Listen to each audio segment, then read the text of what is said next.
हम ये कह सकते हैं कि आने वाला कल भविष्य झारखंड का अंधकार में है। इसका मतलब है कि झारखंड की जनता को बेवकूफ बना रही है वर्तमान सरकार। जब बजट ही नहीं है तो विकास की कल्पना कैसे की जा सकती है। सरकार का ये बजट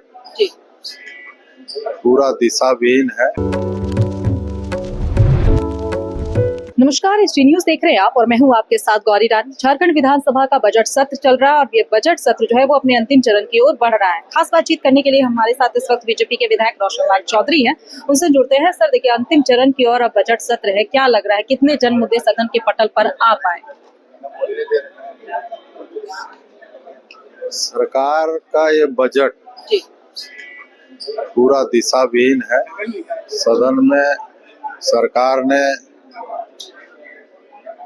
जब अपनी बात को सत्ता पक्ष की ओर से रखा गया, देखा गया कि प्रत्येक बजट में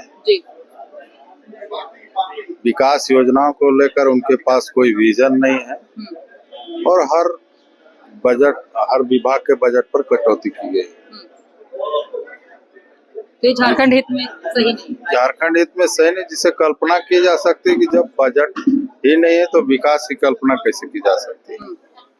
अच्छा, युवाओं को लेकर क्या कहेंगे? झारखंड के युवाओं को लेकर सरकार कितनी गंभीर है? जयराम महतो ने आरोप लगाया है कि मैया सम्मान योजना तो दे रहे हैं, लेकिन इसके साथ ही कई झारखंड के जो युवा हैं उनके साथ नाइंसाफी भी ये सरकार कर रही है। जो जवाब आ रहे हैं सरकार की तरफ से वो संतोषजनक नहीं है। सिर्फ जयराम महतो ही ने, सिर्फ विपक्ष ही नहीं, सत्ता पक्ष के लोगों ने ही सत्ता पर आरोप लगाया और सब लोगों ने कहा है कि सरकार, चाहे बेरोजगारी की बात हो, चाहे विकास की बात हो या लॉ एंड ऑर्डर की बात हो, सत्ता पक्ष के लोगों ने भी बहुत से सवाल उठाए हैं।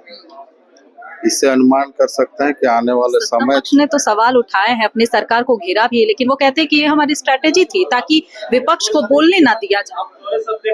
तो इसका मतलब है कि झारखंड की जनता को बेवकूफ बना रही है वर्तमान सरकार। ये हम कह सकते हैं। ये सिर्फ झारखंड की जनता को गुमराह करने के लिए अपनी बात को, झूठी बात को कह रहे हैं और चुनाव से पहले जो वादा महागठबंधन ने किया था, एक भी वादा पूरी नहीं हो रही। हम ये कह सकते हैं कि आने वाला कल भविष्य झारखंड का अंधकार में है।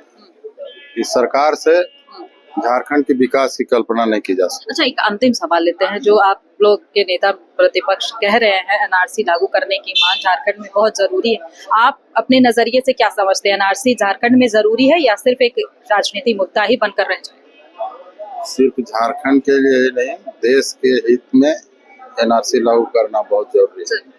हमारे साथ इस वक्त खास बातचीत कर रहे थे बीजेपी विधायक रोशनलाल चौधरी। फिलहाल इस खबर में इतना ही, मुझे दीजिए इजाजत। नमस्कार।